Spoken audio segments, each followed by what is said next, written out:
एक बार किसी राजा के दो मंत्रियों में वाद विवाद हो गया।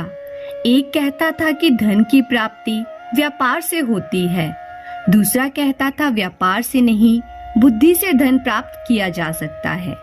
इस बात पर कई दिनों तक उनका वाद विवाद चलता रहा और एक दिन आपस में हाथापाई हो गई। जाहिर है कि दोनों को दरबार में हाजिर होना पड़ा।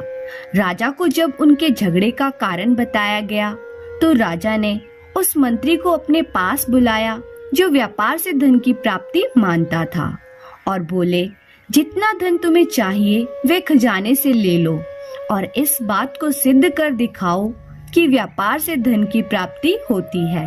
इसके बाद दूसरी की बारी आई। राजा ने पूछा, तुम्हें विश्वास है कि बुद्धि से धन प्राप्त किया जा सकता है? मंत्री ने उत्तर दिया, महाराज, बुद्धि के द्वारा संसार की हर वस्तु को प्राप्त किया जा सकता है, उसके लिए व्यापार ही जरूरी नहीं है। राजा बोला, ठीक है, और उसे कुछ न देकर बिना वेतन अपने अस्तबल में घोड़ों की देखभाल का काम सौंप दिया।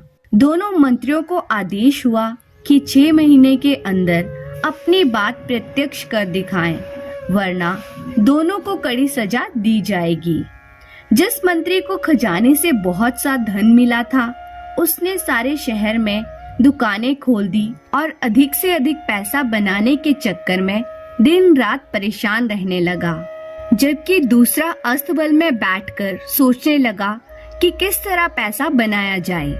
तभी उसे एक तरकीब सूझी। उसने घोड़े की लीद को सूंघना शुरू कर दिया। राजा के अस्तबल में 700 घोड़े थे और हर घोड़े पर एक सवार नियुक्त किया गया था। मंत्री को घोड़े की लीद सूंघते देख अस्तबल के कर्मचारियों में खलबली मच गई। वे मन ही मन डर गए, ना जाने मंत्री क्यों घोड़े की लीद सूंघ रहे हैं। एक दिन अस्तबल के मुखिया ने पूछा, महाराज, आप घोड़े की लीद क्यों सूंघते हैं? मंत्री गंभीर हो गया और बोला, इस बात का पता लगाना चाहता हूँ कि घोड़े कमजोर क्यों होते जा रहे हैं। अब मालूम हुआ कि तुम लोग कितने नमक हराम हो। घोड़ों के हिस्से का दाना खुद खा जाते हो और उन्हें केवल घास ही मिल पाती है। यह बात राजा को बतानी पड़ेगी। यह सुनकर मुखिया की जान संकट में पड़ गई। सोचा, मंत्री ने ये बात राजा को बता दी तो सबको नौकरी से निकाल दिया जाएगा, साथ ही कठोर दंड भी मिलेगा। उसने सभी सवारों से पैसे इकट्ठे किए और एक खासी रकम मंत्री के हाथ देते हुए प्रार्थना की कि वह इस बात की चर्चा महाराज से ना करें। कुछ ही दिनों के अंदर मंत्री ने हजारों रुपए लाकर राजा के सामने रख दिए। मंत्री का यह कमाल देखकर राजा को आश्चर्य हुआ। राजा ने उसे अस्तबल से हटाकर समुद्र की लहरें गिनने में लगा दिया। अब मंत्री जी सुबह से शाम तक समुद्र के किनारे बैठने लगे, जैसे सचमुच लहरों को गिन रहे हो। एक दिन जहाजों के कप्तान ने मंत्री जी को समुद्र के किनारे बैठे देख लिया। वह मंत्री जी के पास आया और वहां बैठने का कारण पूछने लगा। मंत्री जी बोले, कई बातें ऐसी हैं जो सबको नहीं बताई जाती। यह समझ लो कि महाराज ने लहरें गिनने का काम मुझे सौंपा है, लेकिन तुम्हारे जहाजों के आने जाने से लहरें टूट जाती है और राजा की आज्ञा का पालन नहीं हो रहा है। यह सुनकर कप्तान डर गया, कहीं मंत्री जी ने राजा से शिकायत कर दी तो मुसीबत खड़ी हो जाएगी। यह सोचकर उसने अपने मल्लाहों से बहुत सा धन इकट्ठा किया और मंत्री के हवाले करते हुए बोला कि महाराज से इस बात का जिक्र ना करें। मंत्री मन ही मन प्रसन्न हुआ। अगले दिन उसने बहुत सा धन लाकर राजा के सामने रखा तो राजा चकित रह गए और सोचने लगे, अब क्या किया जाए। उसे कहीं ऐसी जगह भेजना चाहिए जहाँ थोड़ी भी आमदनी ना हो। राजा ने उसे समुद्र तट से हटाकर रात में तारे गिनने का काम दे दिया। अब तो रोज ही मंत्री महोदय शाम के वक्त घर से निकल पड़ते और रात भर आसमान में आंखें गड़ाकर बस्ती में घूमने लगे। अचानक एक रात मंत्री जी उस बस्ती में पहुँचे जहाँ नगर के धनी व्यक्ति ऊंची हवेलियां बनाकर रहते थे। लोगों ने देखा आसमान में आंखें उठाए मंत्री जी गली कूचों में घूम रहे हैं। लोगों ने पूछा, महाराज, इस आधी रात में आप आसमान की तरफ क्यों ताक रहे हैं? मंत्री जी की आंखों में आंसू भर आए। वे बोले, आसमान में उठी हुई इन हवेलियों को देख रहा हूँ। इतना कहकर वे फूट फूट कर रोने लगे। लोगों ने कहा, इसमें रोने की क्या बात है? मंत्री जी ने उत्तर दिया, रोना इसलिए आ रहा है कि इतनी सुंदर हवेलियों को बहुत जल्द गिरा दिया जाएगा। फिर लोगों ने पूछा, ऐसा क्यों किया जाएगा? पूछने पर मंत्री जी ने बताया कि महाराज ने मुझे तारे गिनने का काम दिया है और तुम्हारी इन ऊंची हवेलियों के कारण मुझे इस काम में असुविधा हो रही है, इसलिए इन्हें गिराना पड़ेगा, तभी राजा की आज्ञा का पालन किया जा सकता है। नहीं नहीं, ऐसा नहीं होना चाहिए।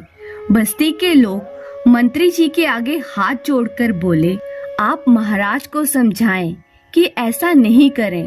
बिना इन्हें गिराए भी तो तारों को गिनने का काम किया जा सकता है। हवेलियां गिरा दी गई तो हम लोग उजड़ जाएंगे। आप जितना पैसा चाहते हैं वे हमसे ले लें, लेकिन इन हवेलियों को बचा लीजिए। अच्छा, कोशिश करूंगा। इस बार मंत्री जी ने बहुत बड़ी रकम बस्ती के लोगों से निकाल ली और उसे लाकर राजा के सामने रख दिया। मंत्री जी की बुद्धि को देखकर राजा की आंखें खुली रह गई। उसे विश्वास हो गया कि मंत्री ने सच कहा है। बुद्धि के द्वारा संसार की हर वस्तु को प्राप्त किया जा सकता है। 6 महीने के अंदर मंत्री ने अपनी बात को प्रत्यक्ष कर दिखाया। इससे राजा बहुत प्रसन्न हुआ और उसे अपने दरबार का मुख्यमंत्री बना दिया। धन्यवाद।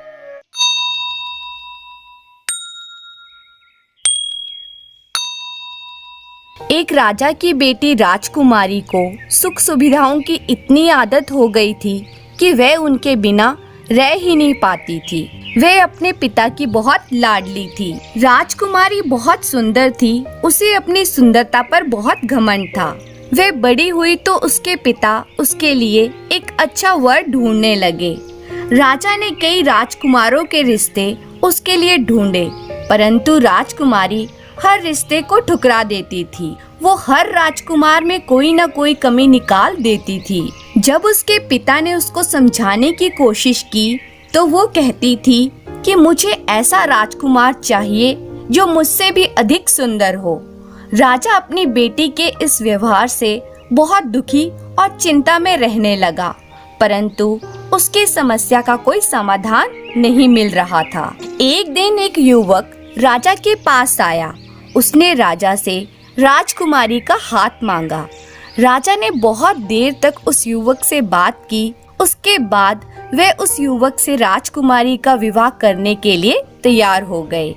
लेकिन जब राजकुमारी को पता चला कि जिस युवक से उसका विवाह होने वाला है वह कोई राजा या राजकुमार नहीं है, तो उसने विवाह करने से मना कर दिया। लेकिन राजा भी आखिर उसके पिता थे। अंत में राजा की आज्ञा उसे माननी ही पड़ी। विवाह के बाद दूल्हा और दुल्हन एक गाड़ी में बैठे और अपने घर में रहने चले गए। उनकी गाड़ी सूअरों के एक बेड़े के आगे रुकी। वहीं एक झोंपड़ी भी थी। युवक ने कहा, हमारा घर आ गया है, आओ अंदर चलें। राजकुमारी को यह देखकर बेहद आश्चर्य हुआ कि उसके पिता ने उसका विवाह एक सूअर पालने वाले से कैसे कर दिया। लेकिन वह अब कुछ भी नहीं कर सकती थी। उसके पति ने उससे कहा, अब यही तुम्हारा घर है, कल से तुम मेरे काम में मेरी मदद करना। राजकुमारी को यह सोचकर भी घिन आती थी कि उसके चारों ओर सूअर घूम रहे हैं, जबकि उसका पति आराम से वहां रह रहा था। धीरे धीरे राजकुमारी को सूअरों के बीच रहने की आदत पड़ने लगी। वे अपनी पति की मदद भी करने लगी। कुछ महीने बीत गए। अब तक राजकुमारी घर का सारा काम अपने आप करना सीख गई थी। बल्कि उसे यह सब करने में मजा आने लगा था। एक दिन अचानक उसका पति उससे बिना कुछ कहे कहीं चला गया। काफी देर तक वह वापस ही नहीं आया। फिर वहाँ एक बग्घी आई। देखने में यह किसी राजा की बग्घी जैसी लग रही थी। बग्घी के कोचवान ने राजकुमारी से कहा, आपको हमारे राजा साहब ने बुलाया है, आइए मेरे साथ चलिए। वो सोचने लगी कि अब मैं कोई राजकुमारी तो हूँ नहीं, बल्कि एक साधारण सुअर वाली हूँ। वो यह सोचकर डर रही थी कि किसी राजा ने उसे क्यों बुलाया है। उसने सोचा, शायद मेरे पति से कोई गलती हो गई है। कोचवान राजकुमारी को एक महल में ले आया। यह उस राज्य के राजा का महल था। उसे राजा के सामने बुलाया गया। उसे समझ नहीं आ रहा था कि उससे क्या भूल हो गई है। उसने हिम्मत करके राजा की ओर देखा। वे पूछने ही वाली थी कि उसे यहाँ क्यों बुलाया गया है। तभी उसे लगा कि उसने राजा को पहले कहीं देखा है। ध्यान से देखने पर उसे पता चला कि सामने राज सिंहासन पर और कोई नहीं बल्कि उसका पति था।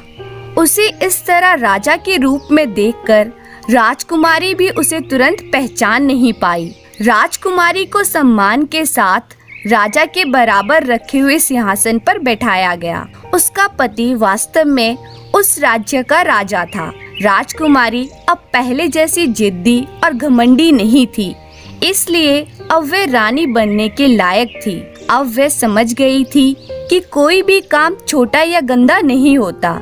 यदि आप चाहें तो हर परिस्थितियों में खुश रह सकते हैं। धन्यवाद। एक गांव में दो पति पत्नी रहते थे। पति का नाम बैट कमल और पत्नी को लोग कौशल्या कहकर पुकारते थे। उनके पास थोड़ी सी जमीन थी। दोनों खाते कमाते मौज उड़ाते थे। एक दिन की बात है कि कौशल्या ने नहा धोकर तरह तरह के पकवान बनाए। बैट कमल खेत जोतने गया था। दोपहर के बाद घर पहुंचा तो नाना प्रकार के पकवानों की खुशबू उसकी नाक में पहुंची। आह, आज तो मजा आएगा सोचकर स्नान करने चला गया और वापस आकर कौशल्या से खाने की मांग की। देर तक कौशल्या ने कुछ सुना ही नहीं। बैट कमल को मूंछों पर ताव देते हुए काफी समय इंतजार करना पड़ा। बोला, अरे अब कितनी देर है, यहाँ तो भूख के मारे पेट पिचका जा रहा है। कौशल्या तुनक कर बोली, तुम्हें तो बच्चों की तरह पेट को पीटने की आदत हो गई है। देखते नहीं पूजा कर रही हूँ। बैट कमल झल्ला उठा। बोला, पेट पीटने की बात करती हो, मालूम नहीं कितना काम करके आया हूँ। इतनी देर तुम्हें हल जोतना पड़े तो पता चले। क्या पता चलेगा? कौशल्या उछल पड़ी। सुबह 4 बजे से चक्की पिसने बैठती हूँ। उसके बाद घर के दूसरे काम करने पड़ते हैं। घर पर रहकर तुम्हें यह सब करना पड़े तो दूसरे दिन भागते नजर आओगे। बैट कमल बोला, अरे चक्की पिसती हो तो कौन सा तीर मारती हो? जरा भर आटा ही तो पिसती हो, जबकि यहाँ हल की नोक से 10-10 बीघा जमीन को उलटना पड़ता है। इस बार कौशल्या को हार माननी पड़ी। बोली, मर्द जात हो ना, मानोगे नहीं। चलो मैं हारी और तुम जीते। बैट कमल बोला, ठीक है, अब लाओ जल्दी खाना दो। कौशल्या ने थाली में खाना रखा ही था कि बैट कमल उस पर टूट पड़ा। खीर, पूरियां और तरह तरह के पकवानों पर हाथ साफ करने के बाद मालपुए का नंबर आया।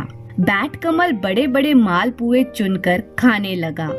अभी वे 2-4 ही खा सका था कि कौशल्या ने थाली खींच ली और बोली, बड़े बड़े कल काम आएंगे, आज तुम छोटे छोटे खा लो। वाह, ये कैसे हो सकता है? मैं तो बड़े बड़े ही पहले खाऊंगा।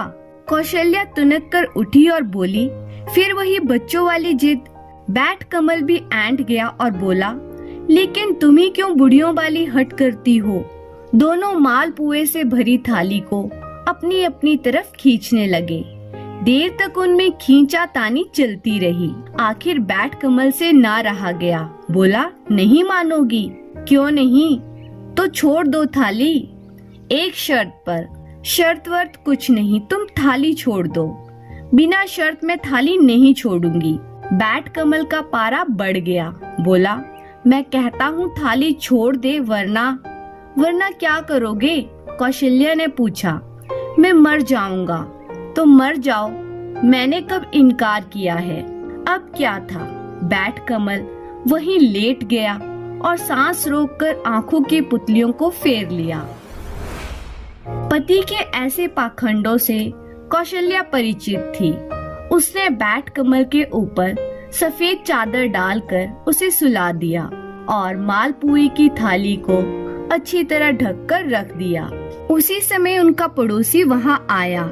गुस्से में भरी हुई कौशल्या चूल्हे के पास चुप बैठी थी।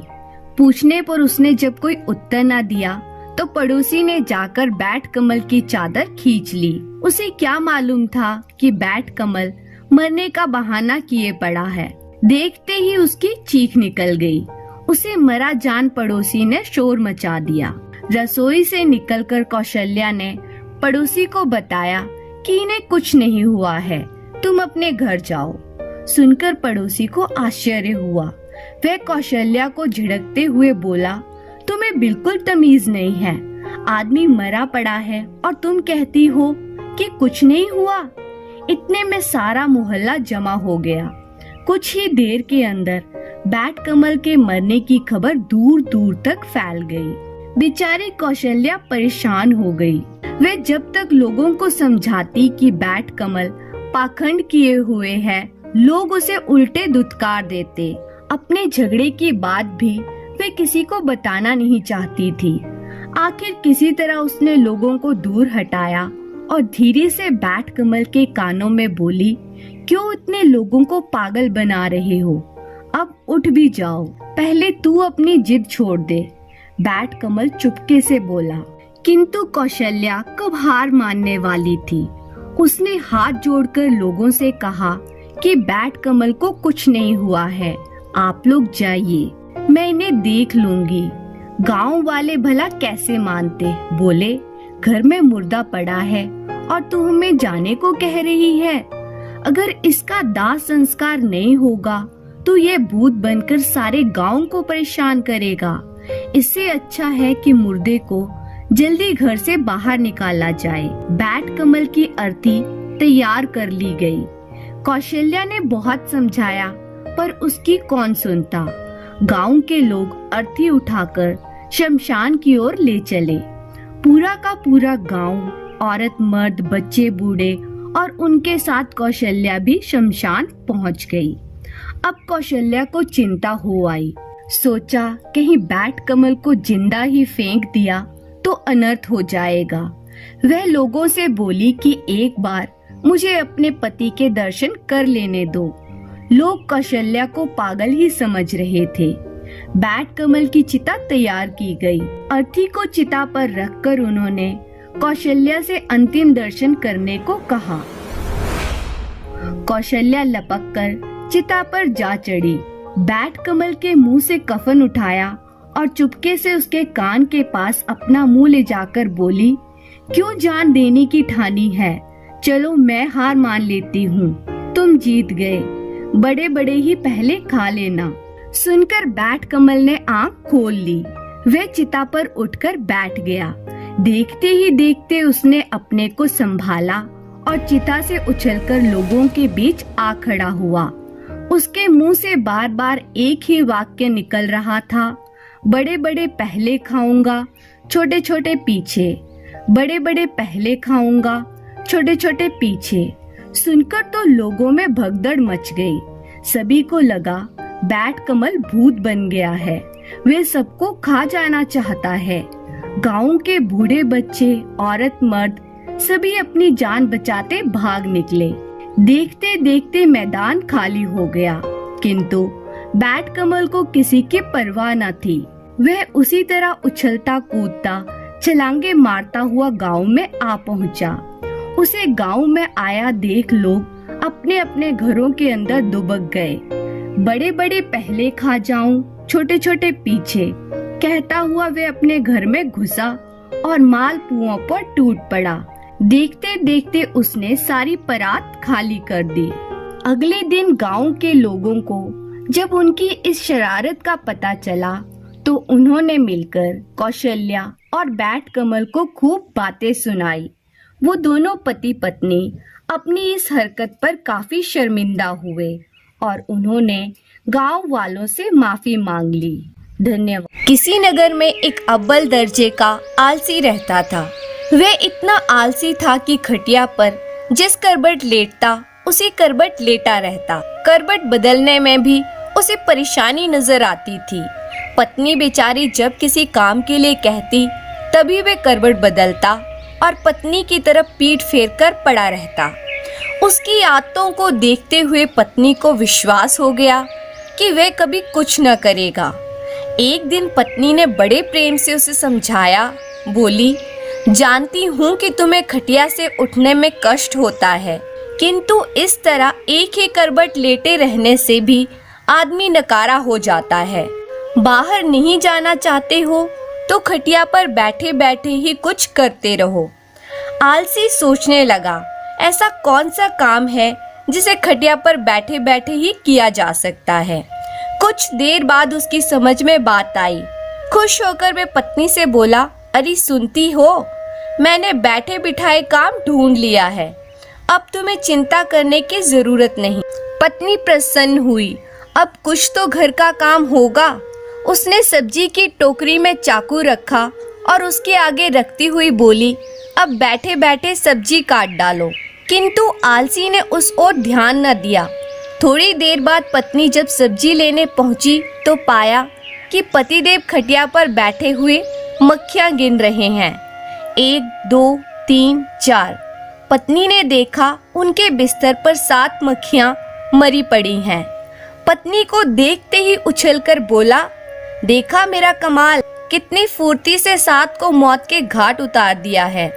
अब देखना है कि पूरे दिन में कितनी मार सकता हूँ। आलसी महाराज को अब यही धुन सवार हो गई। उसे जहाँ मक्खी दिखती वहीं फट से हाथ मार देता।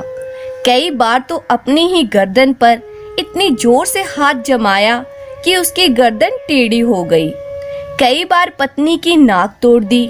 मक्खी मारने के चक्कर में उसने घर के भांडे बर्तन तोड़ डाले। उसने प्रतिज्ञा कर ली कि कम से कम 1000 मक्खियां मारकर ही दम लेगा। जल्दी ही वह दिन भी आ गया जब उसकी प्रतिज्ञा पूरी हुई। उस दिन आलसी ने सारे शहर का चक्कर लगाया। कंधे पर बांस का एक मजबूत डंडा रख वह खुशी से उछलता कूदता अपनी बहादुरी का बखान करता जा रहा था। आज हजारों को मौत के घाट उतार आया हूँ। सुनकर लोग भयभीत हो गए। सारे शहर में हवा की तरह बात फैल गई कि उसने हजारों को मौत के घाट उतार दिया है। लोगों ने उसका नाम हजारी मार रख दिया। अब आलसी महोदय जिस सड़क या गली कूचे से गुजरते वहीं लोगों की भीड़ उमड़ पड़ती। उस बहादुर को देखना चाहिए जिसने हजारों को मौत के घाट उतारा है। धीरे धीरे हजारी मार सारे राज्य में प्रसिद्ध हो गया। कुछ दिनों बाद उस राज्य पर एक दूसरे राजा ने अचानक हमला बोल दिया। राजा के पास उस समय कोई अच्छा सेनापति नहीं था। उसने दूतों को आदेश दिया कि वे तुरंत सारे राज्य में घूमकर देखें और जहां भी उन्हें सेनापति के योग्य कोई युवक दिखाई दे उसे फौरन हमारे दरबार में हाजिर करें। आदेश पाते ही दूत जहां तहां शहरों में घूमने लगे। उन्हीं दिनों हजारी मार्ग का नाम सब जगह गूंज रहा था। दूतों ने जब सुना तो वे उसके घर जा पहुंचे। राजा के दूतों को अपने घर पर आया देख हजारी मार भय से कांपने लगा। वह घर के अंदर एक अंधेरे कोने में दुबक कर बैठ गया। पत्नी से बातचीत होने पर मालूम हुआ कि राजा हजारी मार जैसे बहादुर को अपना सेनापति बनाना चाहते हैं, इसलिए तुम उसे जल्दी हमारे साथ भेज दो। पत्नी को लगा जैसे वह कोई सपना देख रही हो। अपने पति की असलियत को वह जानती थी। सोचने लगी काश ऐसा हो सकता। किसी तरह राजा के दूत हजारी मार को अपने साथ लेकर राजा के दरबार में पहुँचे। उस लंबे तगड़े नौजवान को जब राजा ने अपने सामने खड़ा पाया तो मन ही मन प्रसन्न हुआ। पूछा, तुम्हारा ही नाम हजारी मार है? आलसी बोला, जी हुजूर, मुझे ही हजारी मार कहते हैं। राजा बोला, तुम्हारी बहादुरी के चर्चे हमने सुने हैं। हम चाहते हैं कि शत्रु के साथ हो रहे युद्ध में तुम हमारी सेना का संचालन करो। कांपते हुए हजारी मार ने राजा की आज्ञा को स्वीकार किया और इस बात की सूचना देने के लिए घोड़े पर सवार हो पत्नी के पास पहुंचा। सुनकर पत्नी की खुशी का ठिकाना न रहा। उसने सोचा, हजारी मार सेनापति तो बन गया, पर शत्रु की सेना का मुकाबला वह कैसे करेगा? कहीं यह डरपोक आदमी युद्ध के मैदान में घोड़े से उतरकर भाग आया तो राजा इसे जीवित न छोड़ेंगे। उसकी पत्नी ने एक मजबूत रस्सी से हजारी मार को घोड़े से बांधना शुरू किया। हजारी मार ने पूछा, यह क्या कर रही हो? पत्नी बोली, स्वामी, मैं आपको घोड़े के साथ बांध रही हूँ। ऐसा किस लिए कर रही हो? इसलिए कि कहीं आप लड़ाई के लिए उतावले होकर घोड़े से कूद पड़े और पैदल ही ना लड़ने लगे। वापस लौटने पर भरे दरबार में जब लोगों ने हजारी मार को घोड़े से बंधा हुआ पाया तो उनका उत्साह और भी बढ़ गया। ऐसा वीर सेनापति दूसरा कौन हो सकता है जिसने घोड़े से ना उतरने की मन में ठान ली है। सेना युद्ध के लिए तैयार थी। राजा की आज्ञा पाते ही हजारी मार के नेतृत्व में वे युद्ध भूमि की ओर चल पड़े। शत्रु की सेना को जब मालूम हुआ कि एक बड़ी फौज के साथ हजारी मार मुकाबला करने चल पड़ा है तो उनके योद्धाओं का धैर्य टूट गया। उन्होंने सुना था कि हजारी मार अकेला ही हजारों को मार गिराता है। यह नाम सुनते ही बड़े बड़े योद्धाओं के होश उड़ गए। उन्हें साक्षात अपनी मृत्यु नजर आने लगी। हजारी मार की सेना का उत्साह आसमान को छू रहा था। मैदान में पहुंचते ही वे शत्रु की सेना पर टूट पड़े। दोनों सेनाओं के बीच घमासान युद्ध होता देख हजारी मार अपने घोड़े के साथ बांसों के घने जंगल में जा छिपा, किंतु उसकी सेना ने शत्रुओं को दम न लेने दिया। वह शत्रु का मुकाबला करती हुई उसे खदेड़ ले गई और अपने राज्य से निकाल बाहर किया। शत्रु पर विजय पाने के बाद अपने सेनापति की जयकारा करते हुए जब सैनिक वापस लौटने लगे तो हजारी मार भी बांसों के जंगल से निकलकर उनके साथ शामिल हुआ। वापस लौटने के बाद नगर में धूमधाम से विजय उत्सव मनाया गया।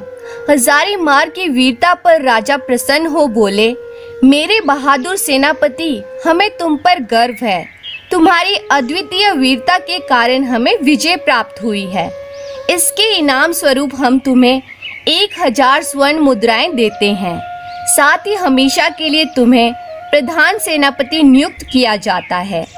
घोषणा सुनकर हजारी मार बहुत प्रसन्न हुआ और मन ही मन अपने भाग्य को सराहने लगा। यह सब देखकर हजारी मार की पत्नी बहुत खुश हुई। प्रधान सेनापति बनने के बाद हजारी मार पर इतनी जिम्मेदारियां आ गई थी कि उसका सारा आलस दूर हो गया और इस तरह से हजारी मार और उसकी पत्नी खुशी खुशी रहने लगे। धन्यवाद।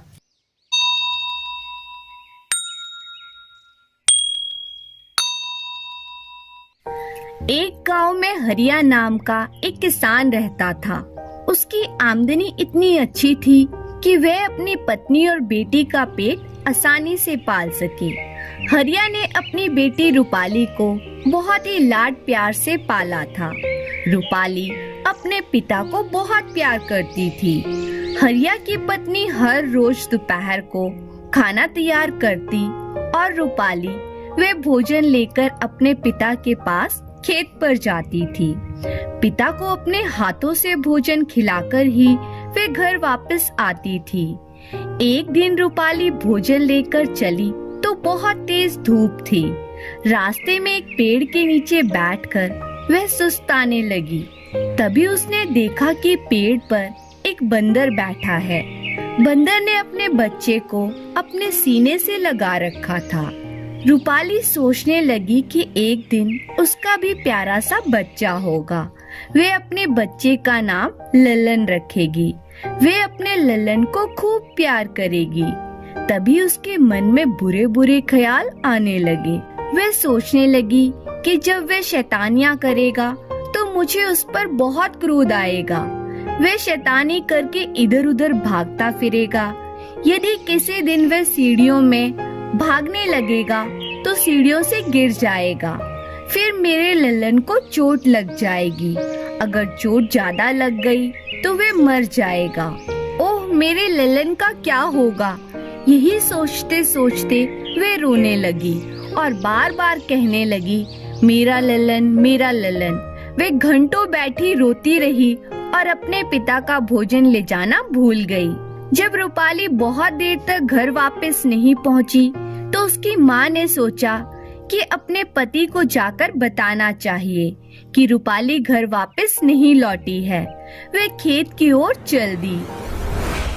रास्ते में उसने रूपाली को एक पेड़ के नीचे बैठकर रोते हुए देखा तो उसने अपनी बेटी के पास जाकर पूछा, बेटी तुम क्यों रो रही हो? रूपाली मेरा लल्लन कहकर रोती रही और अपने रोने का कारण माँ को बताया।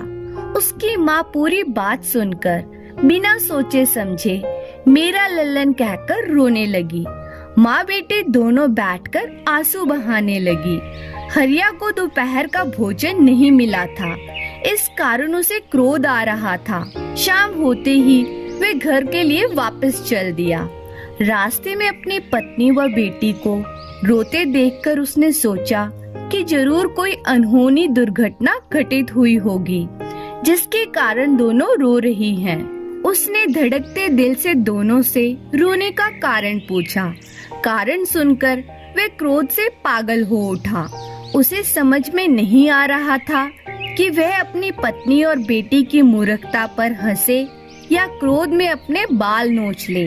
वे चीख कर बोला, इस दुनिया में तुम दोनों से बड़ा मूर्ख और पागल कोई और नहीं मिल सकता। मैं जा रहा हूँ और तभी घर वापस आऊंगा जब तुमसे भी बड़े मूर्ख मुझे मिल जाएंगे। हरिया की पत्नी और बेटी रूपाली उसके पीछे पीछे खुशामद करने दौड़ी, परंतु हरिया तब तक दूर निकल चुका था। चलते चलते हरिया पास के एक गांव में पहुंचा। उसने देखा कि एक जगह भीड़ लगी थी। उसने भीतर घुसकर कारण जानने का प्रयास किया तो पता लगा कि लोग एक तालाब के चारों ओर जमा थे। पानी में चांद दिखाई दे रहा था। अनेक व्यक्ति इस बात का दावा कर रहे थे कि वे चांद को पकड़ कर दिखाएंगे। हर व्यक्ति चांद पकड़ने की फीस देकर आगे आता, फिर पानी में चांद पकड़ने की कोशिश करता था। बाकी लोग दर्शक बनकर तालियां बजा रहे थे और चांद पकड़ने की बाजी का मजा ले रहे थे। हरिया लोगों की मूर्खता देखकर आगे बढ़ा। वहाँ उसने देखा कि एक बूढ़ी औरत का एक टीन के डिब्बे में हाथ फंस गया है। कई लोग उसका हाथ खींचकर निकालने का प्रयास कर रहे हैं। बुढ़िया दर्द के मारे चीख रही थी, परंतु हाथ बाहर नहीं निकल रहा था। हरिया ने पूछा कि माजरा क्या है। उसे बताया गया कि डिब्बे में गेहूं भरी हुई है और बुढ़िया मुट्ठी में गेहूं भरकर निकालने का प्रयास कर रही थी। तभी उसका हाथ डिब्बे में फंस गया और वह अब निकल नहीं रहा है। इतने में एक व्यक्ति बोला, मुझे हाथ बाहर निकालने की एक आसान तरकीब समझ में आ गई है। इससे बूढ़ी माँ को थोड़ा दर्द तो होगा, परंतु कम से कम हाथ तो बाहर आ जाएगा। सबने पूछा, ऐसी कौन सी तरकीब है? हम बूढ़ी माँ का हाथ काट देंगे, वरना उसे डिब्बे में हाथ फंसाए हुए ही पूरा जीवन बिताना पड़ेगा। मैं सोचता हूँ हाथ काटना आसान है, डिब्बे में हाथ डालकर जिंदगी बिताना कठिन है। इतने में दूसरा व्यक्ति बोला, तुम कमाल करते हो भाई। इससे बेहतर तरकीब यह है कि डिब्बे को नीचे से काट दिया जाए। हरिया ने लोगों की बात सुनकर माथा पीट लिया। वह बोला, दादी माँ, अपनी मुट्ठी को खोलो और गेहूं डिब्बे में छोड़ दो। हरिया का इतना कहना था कि बुढ़िया ने मुट्ठी से गेहूं छोड़ दी और उसका हाथ बाहर निकल गया। लोग हरिया को धन्यवाद व इनाम देने लगे। हरिया बहुत दुखी मन से घर की ओर ये सोचते हुए वापस चल दिया कि शायद इस दुनिया में मूर्खों की कमी नहीं है। जैसे अनेक लोग बड़े अक्लमंद होते हैं, ऐसे ही दुनिया में एक से बढ़कर एक मूर्ख भरे पड़े हैं। धन्यवाद।